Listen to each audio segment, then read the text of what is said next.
Remember last year's amazing trip? That cute first birthday party? All those photos, all those memories can be freed from your phone with a Shutterfly photo book. Rediscover and share your favorite moments with those you love. You'll be amazed how easy it is to make a photo book with Shutterfly and enjoy it for years to come. Get 40% off orders over $29 with code POD40 at Shutterfly.com and make something that means something. This episode is brought to you by Amazon. Sometimes the most painful part of getting sick is the getting better part. Waiting on hold for an appointment, sitting in crowded waiting rooms, standing in line at the pharmacy, that's painful. Amazon One Medical and Amazon Pharmacy remove those painful parts of getting better with things like 24/7 virtual visits and prescriptions delivered to your door. Thanks to Amazon Pharmacy and Amazon One Medical, healthcare just got less painful.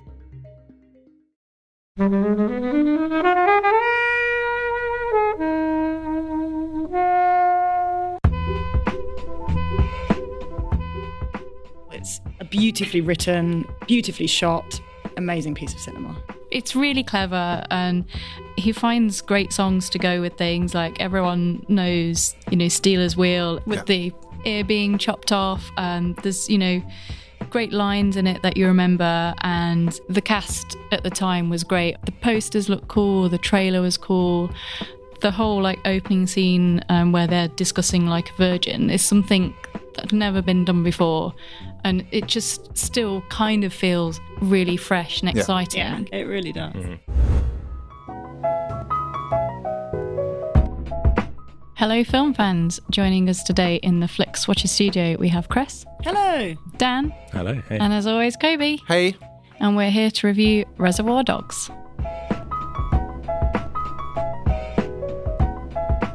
Thank you as always to the mighty people for the mighty, mighty tunes. And thanks to Ben from Rockwood Audio for his awesome editing skills. Please do remember to write a review and rate us on Apple Podcasts and anywhere you can do where you listen to the podcast, because it really does help us. And you can join in the conversation with us on Twitter at FlixWatcherPod and on Instagram at Flixwatcher.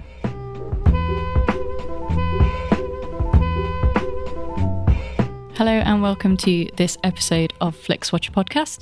With us today we have Chris and Dan. If you would like to say hello and tell our lovely listeners a little bit about who you are and what you do, please. Hello. So we work for Food Tryb, which is a micro-influencer food community.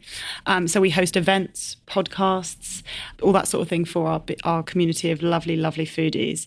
We currently host a podcast together called the Food Tryb Table. Yeah. Listen to that. Which is produced by Ben, who produces this here podcast as well. Ben. Guys, if you want a podcast produced by Ben, visit him at Rockwood Audio, ROKK Wood, in 100%. Case you haven't. Yes. Lovely, lovely guy. But yeah, tell us a bit more about the Food Tryb podcast and what you do with that and who you bring onto the show. Yeah, so are we closing season 1? Yeah, we've just finished season 1. So 10 episodes in. We have predominantly people in the food kind of community, so chefs, influencers, restaurant owners, yeah, all sorts of people. Some that are not from the food industry, but what we're talking about is food. But I mean, one episode, you obviously, like you say, you have chefs on and stuff. But one episode I listened to is the guy who from the Arsenal TV. That was our first ever episode. Yeah. So he's not a foodie, quote unquote foodie, but he's talking. Obviously, people's relationship with food can be quite. Really kind of ingrained in them, isn't it? Absolutely. Yeah, well, we wanted to he has a huge social presence. We wanted to kind of get his, also chatting about influencers. Obviously, you're a gooner as well, aren't you? I'm a gooner as well, so I've got to plug that one as well. Robbie has a massive, great food culture. And I think also the great thing is what we're seeing is we don't just want to focus on those kind of quote unquote foodies, chefs, kind of that you would see on BBC Good Food type people. We want to dig into other audiences and whether it's sport, music, and kind of and see the connection with food there as well. I think it's really, really interesting. What I thought was really interesting about him is that he obviously travels a lot for supporting Arsenal. Yeah, at least a lot more when they were better. But he used to go to all the European matches, and he'd always take pride in trying the different food in the different countries. Yeah. And for me, that's one of the best things about going to different countries, trying the local beer, trying the local food. Absolutely. And the amount of times I've been away with someone and they're like, "Oh, can I have some chips and chicken, please?" I'm like, "Why don't you have that that's on the menu that looks ace that you can't get in the UK anywhere. It's just like really. That's the one thing we always ask is like, what do you do? Where do you go to travel for food? Because that is for I guess Chris and I, it's like we as a team, we love traveling for food. We walk away from each episode with like, literally have a notepad of recommendations, whether it's places in London or countries to visit, but things I want to do with food, just like a hit list that we walk away with. It must be like make you really hungry when you're recording as well. Like, every time. And you're like, did you bring any samples? Yeah. One of the saddest things I did was we're in Hong Kong and just tired, and we just went into Bubba Gump Shrimp, and as I was eating, I was like, this is terrible. This is like the worst thing I've ever done in my life. Do you know I've actually eaten that exact same restaurant right at the top of the peak? Yeah, it is, Do you feel ashamed? Shameful. Yeah. I'm ashamed too. Yeah. I really enjoyed having a Subway in Thailand once, just because I just really fancied like a carby sandwich. Sometimes it's okay to do it, I think. You didn't fancy the street food from... I had loads of that, but this particular time I just thought needed that. I'd have that. Sometimes if you're away for a while, you in need Japan, like you get after a lot of all the same types of food, you need a little bit of like, I don't know, a burger or something. They make really good pizzas there. They have good pizzas. Well, we're talking about Reservoir Dogs, which is your choice, Cress. Yes. So can you tell us why you chose it, and then give us a synopsis in 1 minute or less? So I chose this purely as a huge Quentin Tarantino fan. I'll be honest, it isn't my number one. It's not my favourite, but it is up there. We'll delve into this as we I was going to say I won't go into that now, but purely because if you are a Tarantino film, this is just, you guys will know, iconic. This made him who it was, and I think the story behind it, and the him becoming his his directing debut is just so interesting and makes me passionate about it. So the story is, as we all know, a big diamond heist. So you've got 5 main characters who are all strangers. They don't know each other's names. Well, their real names. They refer to each other as their colour code names. And so what we see in a kind of a non-linear storyline format is these 5 guys, and all we know is we don't see the heist happen, but we know that it's gone wrong, and we see it jumping all over the place, and we find out that there is a snitch or a mole. And so the story is kind of all of us unfolding together and finding out who that is. Helen, Reservoir Dogs, thoughts? So obviously I've seen this before. I hadn't seen it for a very, very, very long time though. You're talking years, decades? Yeah, years, maybe longer. So, and I think when I saw this the first time, I definitely saw this after I'd seen Pulp Fiction. Right. So Pulp Fiction came out 2 or 3 years after this, didn't it? Yeah, so this was 92, Pulp Fiction was 94. So I think with this film that you kind of forget that before this, no one had ever done anything in Tarantino style.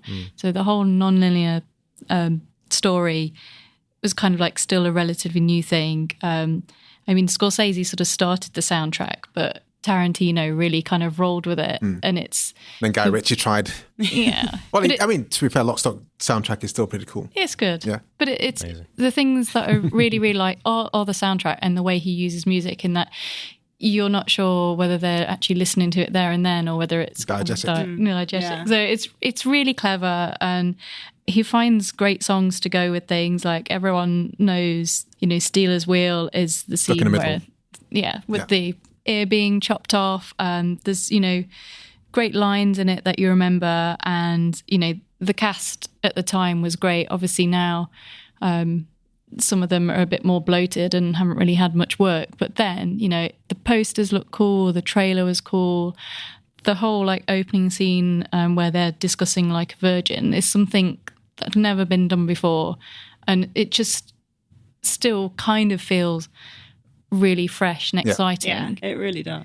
Probably a little bit slower than I remember, but it's still got that kind of early Tarantino, like, wow, this guy's doing something different, and he's playing around with cinema and having loads of fun, and kind of got his buddies and they're dressing up and looking cool.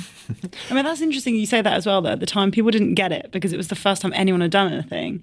And I read back at some of the old reviews that had come out maybe like a couple of months after it came out. And the reviews are quite bad. Really? Because people didn't get it. Now we appreciate it so much more. I mean, not they weren't all bad, obviously. But it's really interesting that I think now it's reviewed very differently to where it was when it first came out, because people just didn't understand. And also, like, the major thing, so the thing that happened, like the diamond heist, isn't in the film. Yeah, exactly. So people are like, well, yeah, but what happened? When are we going to see it? It went wrong. Beauty of it. Like, but what happened in it? It's like, well, you kind of piece it together So it really angered people that they weren't being satisfied in the traditional sense. Dan, Reservoir Dogs thoughts? I mean, I like you, I hadn't seen it in a while. I had to watch it more recently, and it's well, number one being iconic. It's just the art of it, the fact that you don't see it, I love that, and just everything around it, and it's just so smart and clever. And that picture, I think it's Mr. White and Mr. White, Pink, on the floor where they're fighting, with the guns, is like such an iconic picture. It's actually what I liked about it, it's not that long.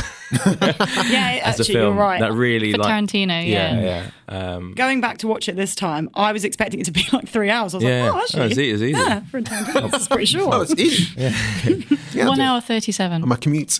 Yeah, exactly. This isn't my favourite Tarantino film, and we will kind of beg that question later on. Mm-hmm. But it's, as Helen said, it's kind of set like a guiding vein for not just Tarantino, but how films could be in the future. And for something, you watch it now, and you can kind of say, well, this was made in like the early 90s, just the way it's kind of shot, and it's not digital. Things still look great, and it does look kind of low budget, but at the same time, such a low budget film has just influenced things. Like the Needle Drop soundtrack in this is outstanding, and I think I knew the soundtrack, and I listened to the soundtrack before I watched the film. And it's the same with Pulp Fiction. I knew the soundtrack, I knew the songs, and I knew a lot of the dialogue that was kind of transposed into that soundtrack before I saw the film. So it was quite nice the first time watching the film, seeing it actually play out. I was like, oh, okay, you're going to bark all day, little doggy? You're going to bite? And I was like, oh, that's from the soundtrack. That's my favourite line of the whole movie. But there's so many amazing shots, like you said, the one where Mr. Pink's on the floor, pointing the gun up at Mr. White, then walking down the street. They have the kind of stuck in the middle with your dance that Mr. Blonde does. Just the amount of times when guys wear dark suits together, they've got sunglasses, the amount of times people walked in slow motion together, is like that kind of thing. There's so many things in this film that's been taken away and used in real life and just used in film going forward. Is just kind of astonishing. So it's going to be, it's kind of great. So who was your favorite or least favorite of the codes of the coloured people? Do you mean the actors and their performances? Because take it which way you want, how you want to answer. Watching this again, I'd kind of forgotten about Tim Roth.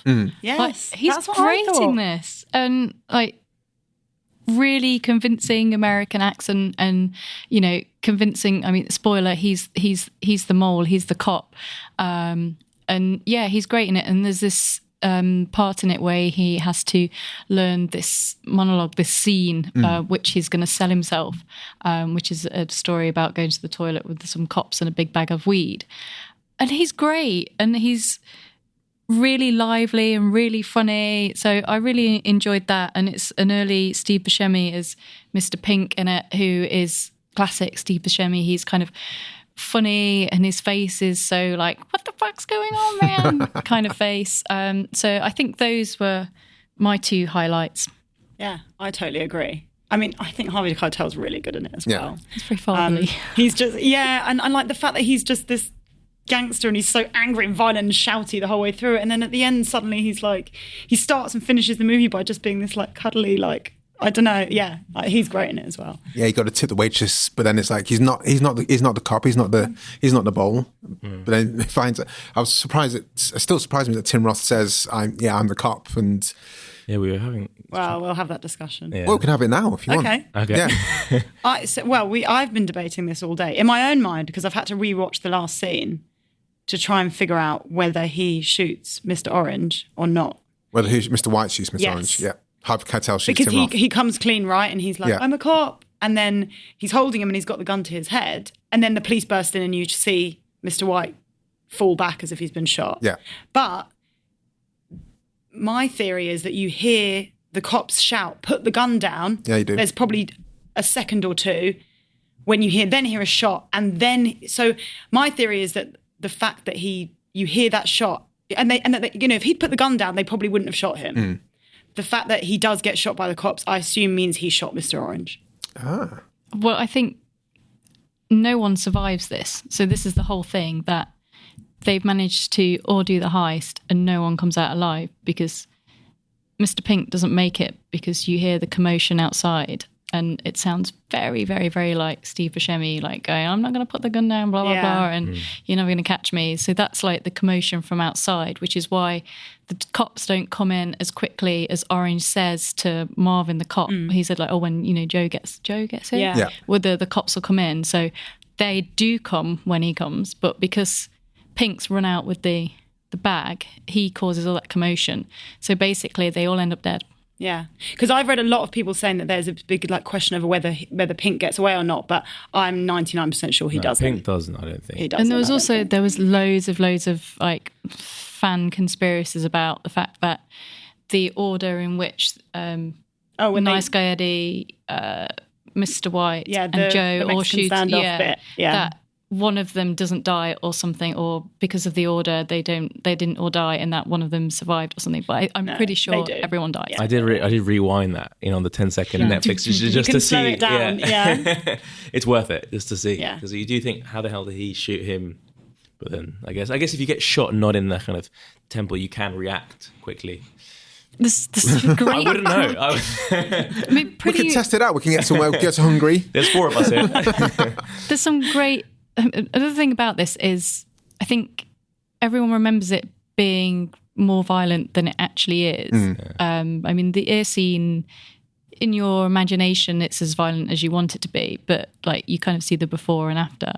I mean, which is gross. The after still. It is gross. It's like, but like Orange getting shot is like almost absurd, because he's kind of like squealing and there's just like blood, and at one point he's just like freaked out like by all this blood that's kind of here, and it's just like there's so much blood.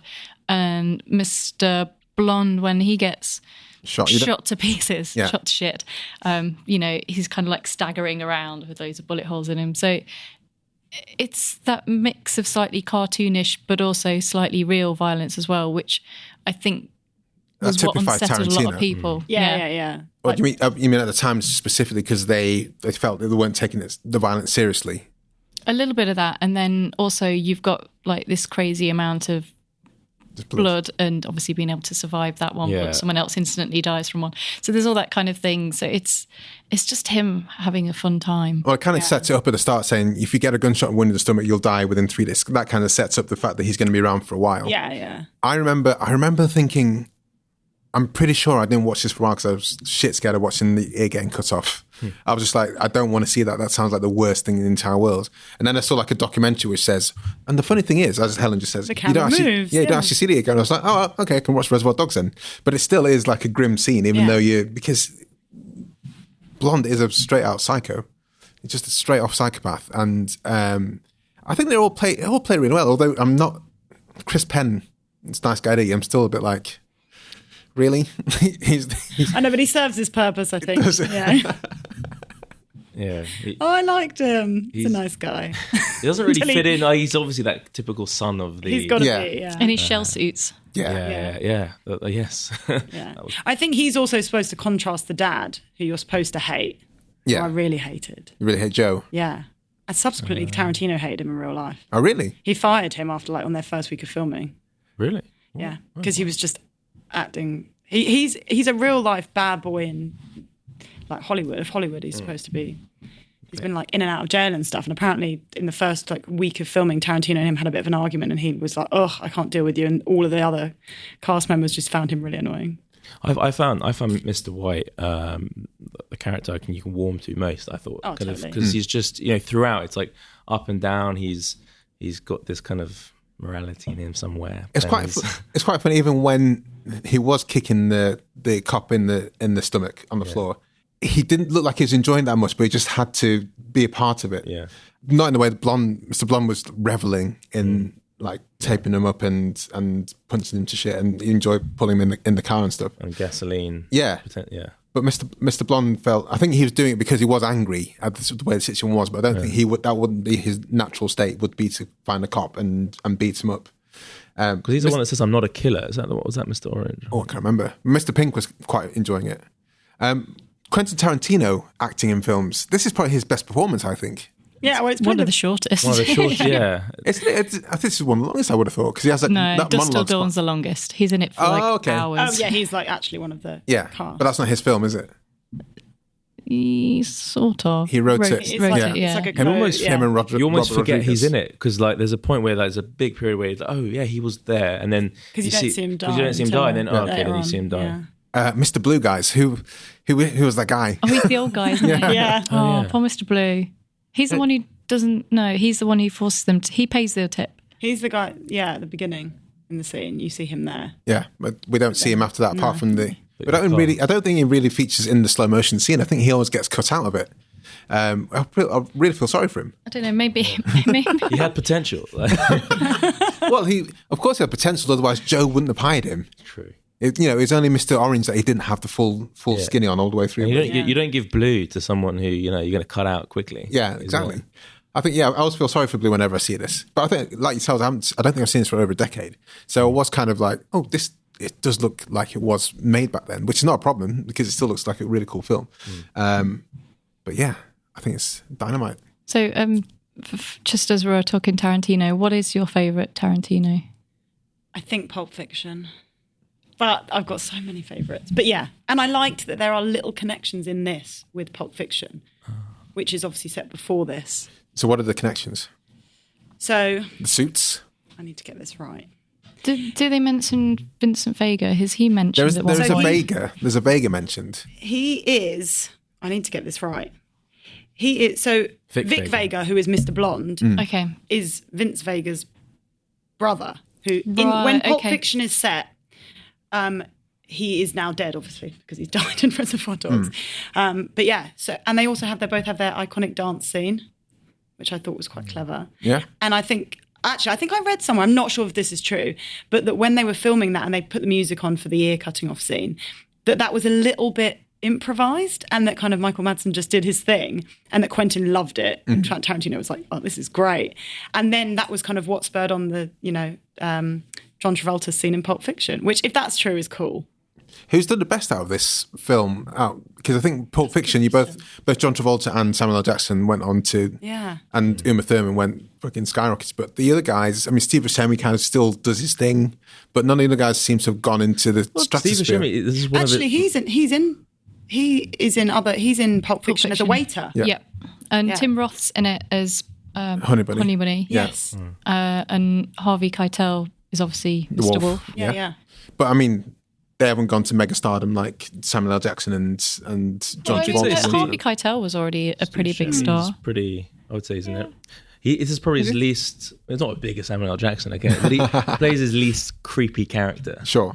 I guess these guys are probably in a better place than Samuel L. and John Travolta before. 'Cause Yeah, John Travolta was well in the doldrums doing Look Who's Talking Now. It was his kind of biggest film at the Didn't time. like Michael Madsen and Chris Penn have hit it big with like the LAPD and things like that, so they kind of went What in does that that mean? direction. They got arrested quite a bit, didn't they? Oh, okay.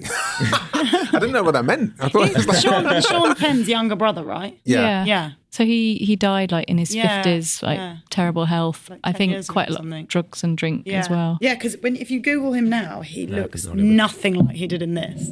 Well, What, not Chris now, Penn? but as in When he died. Yeah. Okay. I was going to No, say. yeah. Sorry, not right now. He looked pretty. Like in his later years. Yeah. So, Hollywood does that to you.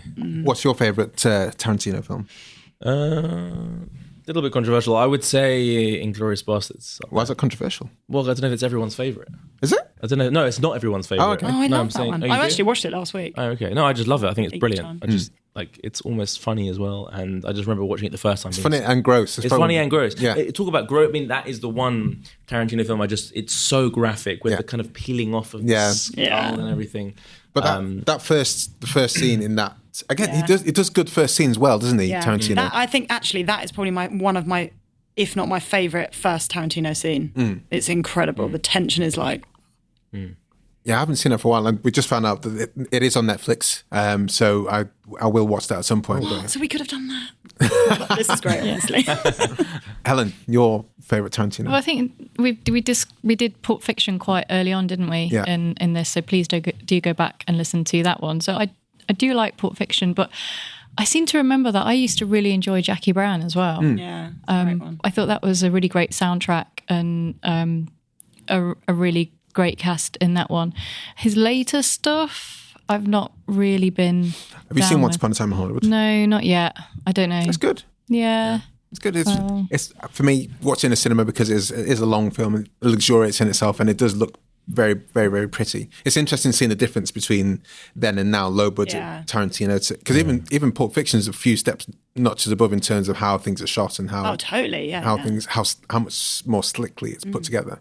Actually, you say talking about the newer ones. Hateful Eight, I think, is very similar to Reservoir Dogs, right? But on a much, much, much bigger budget. It's the idea that it's 8 people or whatever stuck in a room. Most of it's filmed in one room, and they're trying to find out who is the snitch or who's the baddie. That's one I still haven't seen yet because I'm just. Sorry, I went. But least favourite. Yeah. Well, I didn't love it, but it's interesting how similar it actually is as a setup to. I love their setup as well. I go back to one of those, like a really old film, 12 Angry Men. Oh, magnificent! Oh, yeah, just great film. Brilliant. Like it's just set in one room and it's just what a screenplay. Yeah, if you got the screenwriting ability to make conversations spark that way, as they do in 12 Angry Men, then that's what I think for me sets Quentin Tarantino apart from a lot of other people. Obviously, you got the shots and the music, but his dialogue, at least in the first few films, were just absolutely dynamite. You just didn't have people writing that way for people, for actors, and I think that's his main thing for me. Yeah, Pulp Fiction. And I do have super fond memories, even though I've only seen it once, of Inglourious Basterds. So I'm going to watch that again because I super enjoyed that in the cinema. I quite like Django. Oh, that was good. That was good fun. Yeah. I think I've only seen that once. Not for me.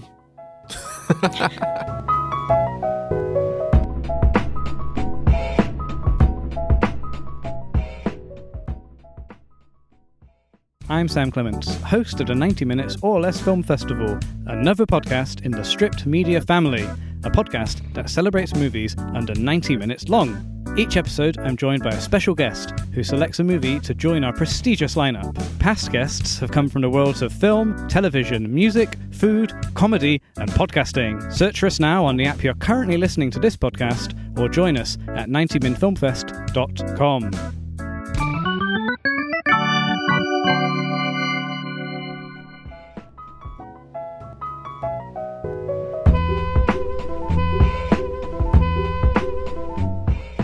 Right, should we head to the scores, guys?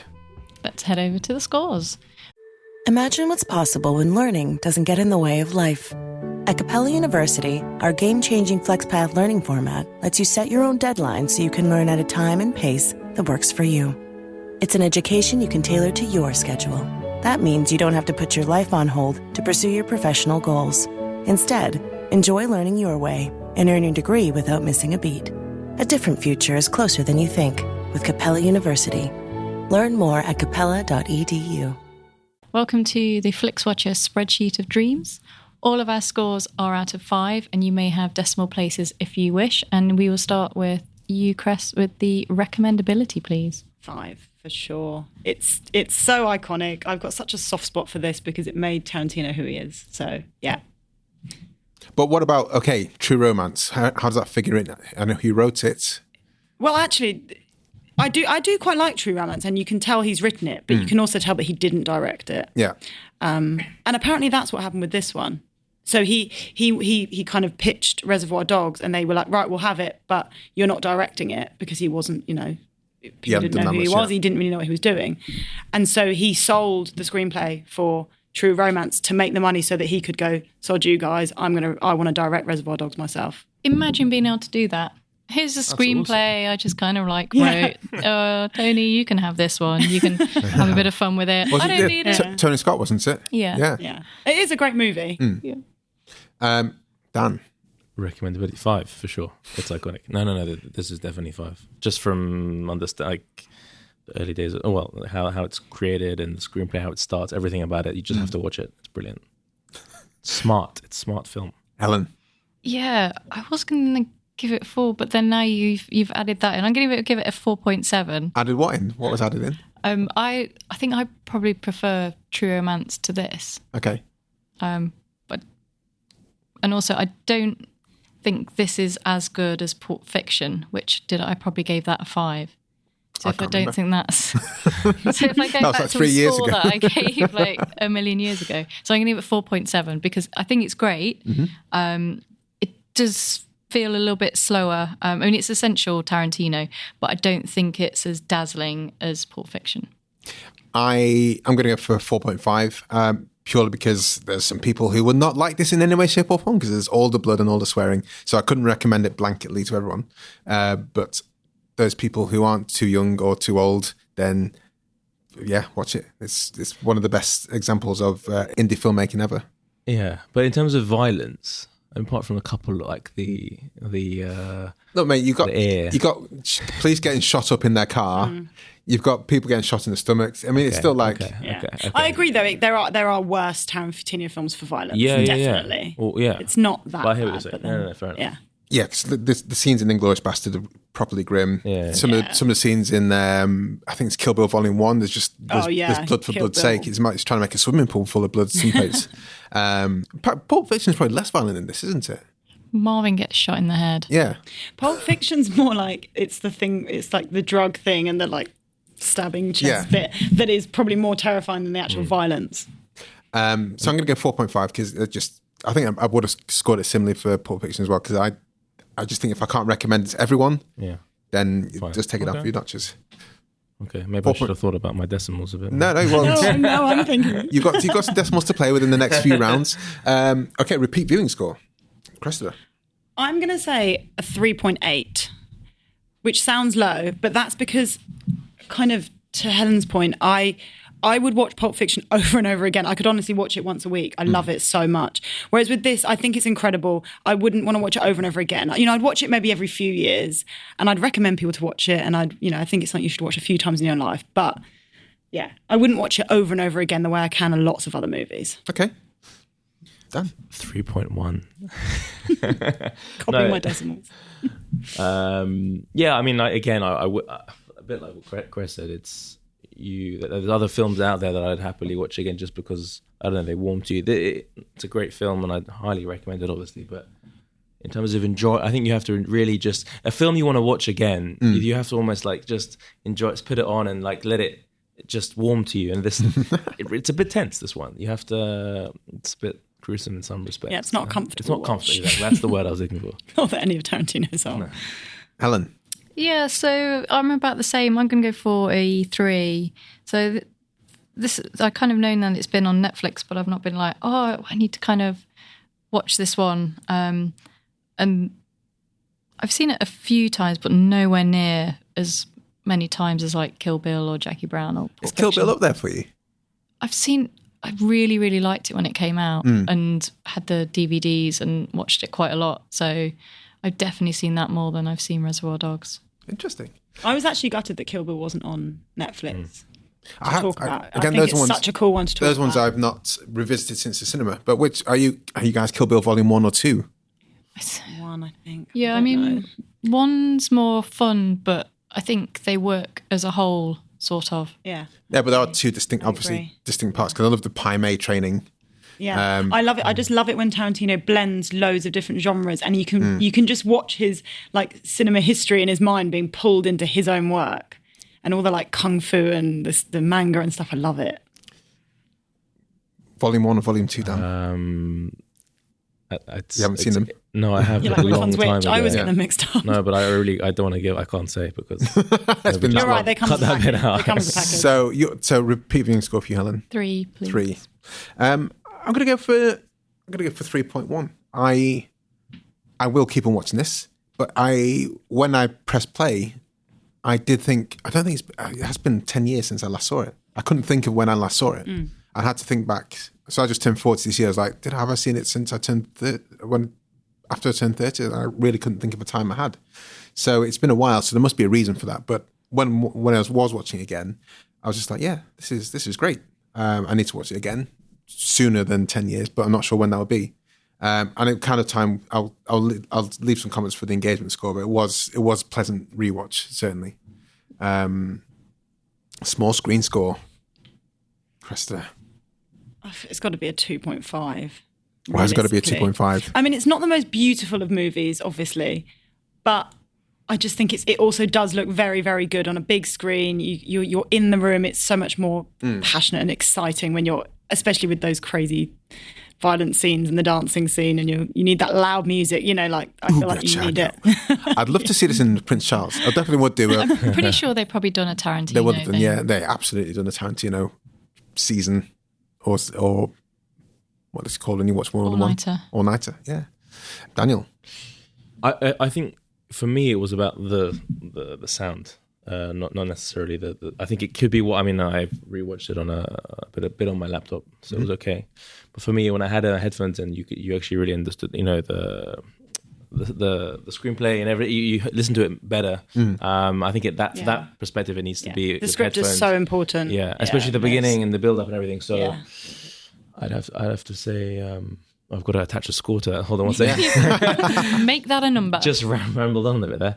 I'd say like 2.7. So. Helen? So you know what you're saying about you couldn't remember the last time that you rewatched it? Yeah. I was like trying to think if I could remember. So I definitely had it on VHS, but I don't think I had it on DVD. Does that mean you didn't rent it out? You didn't go to someone's house when it was on? You didn't borrow it off someone? No, I think basically my watching was probably on VHS. Your own copies of things. Yeah. But I had a VHS player like well longer than anyone else.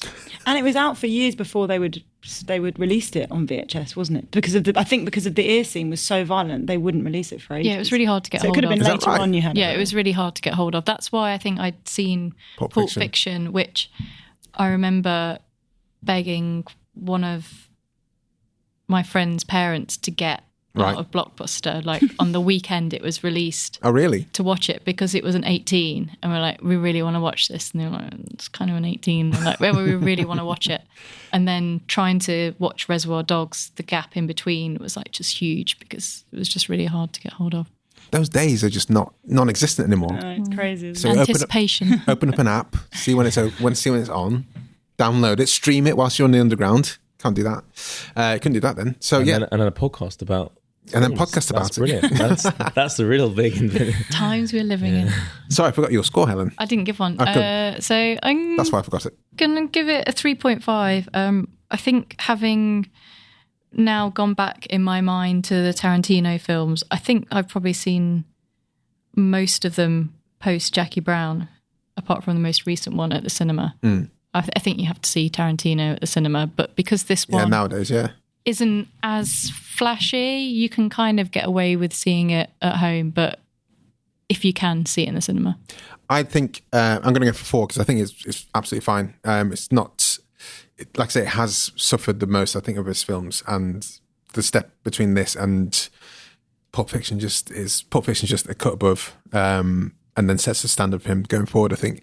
But I think seeing this in the Prince Charles with people who know it, I saw True Romance in the cinema at Prince Charles, and that was delightful. So I think seeing this with other people who know the film and love it would be good fun. Yeah, so, definitely.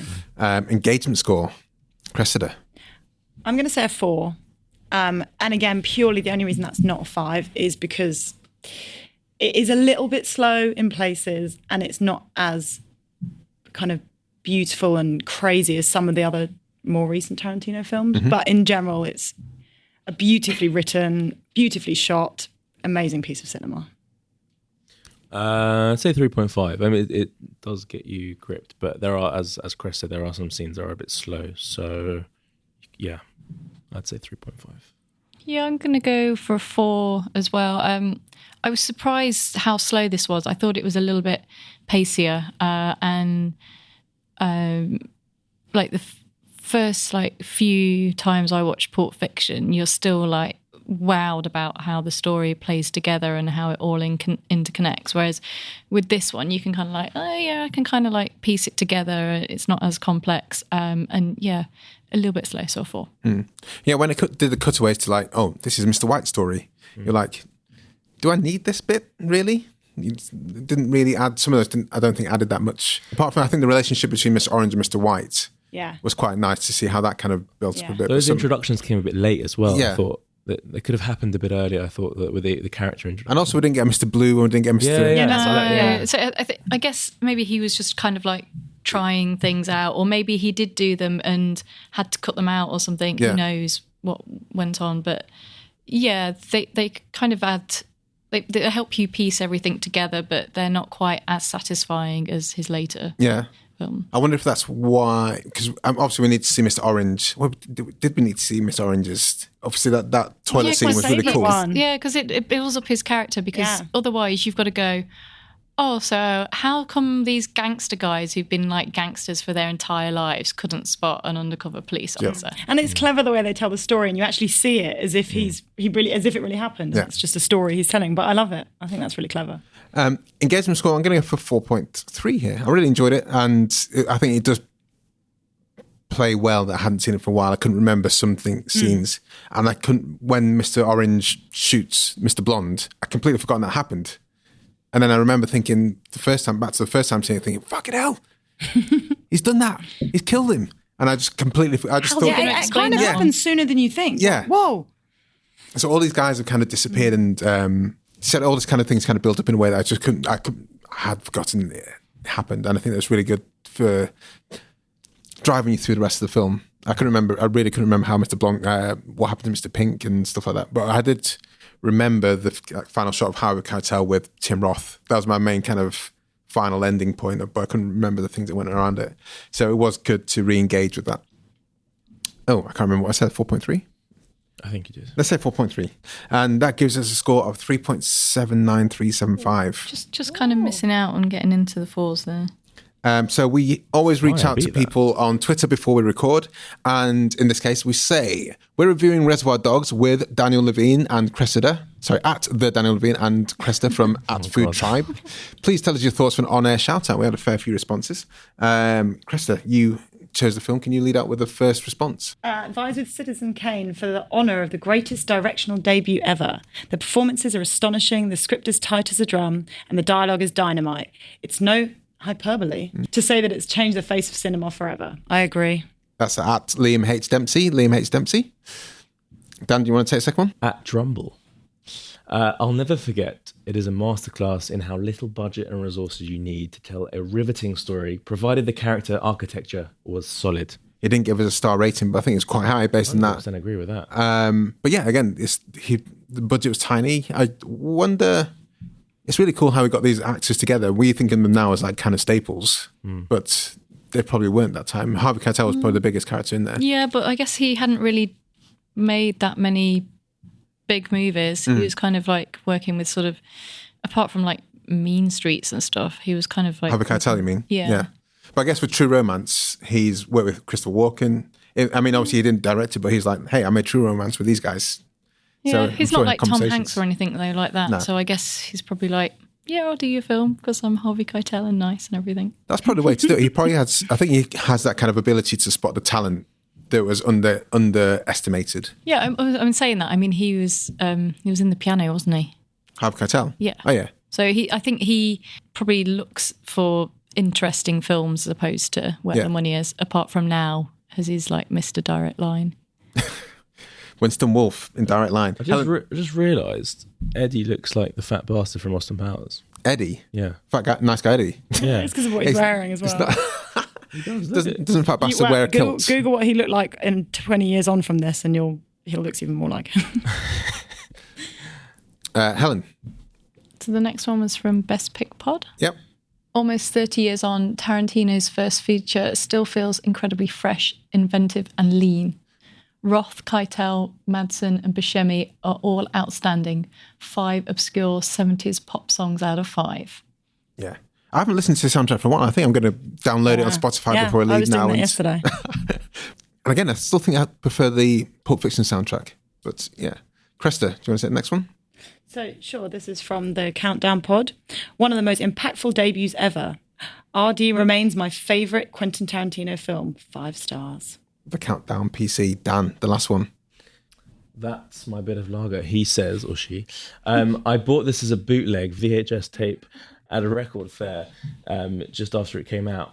It was one of those films you had to see. Must admit, the first time I watched it, I was underwhelmed. Now I can appreciate it as a great piece of cinema, great soundtrack, 4 out of 5. Nice. Well, Yeah. cool. See, I High agree. praise. People think Yeah. about it so differently years on than they did, when they watched it. Well, guys, can you tell people where we can find you online and say goodbye to the listeners? Thank you for having us. You can find us at Food Tryb on Instagram. Tribe spelled Tryb. Tryb, yes.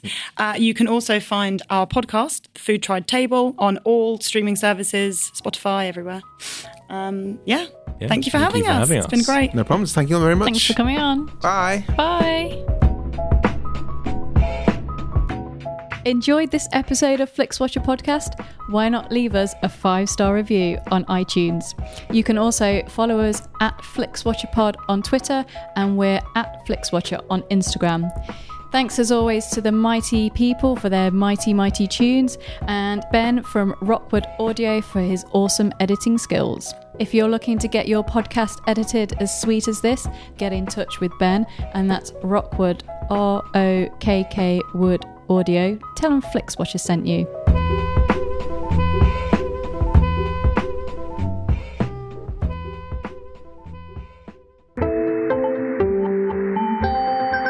You just heard a Stripped Media production.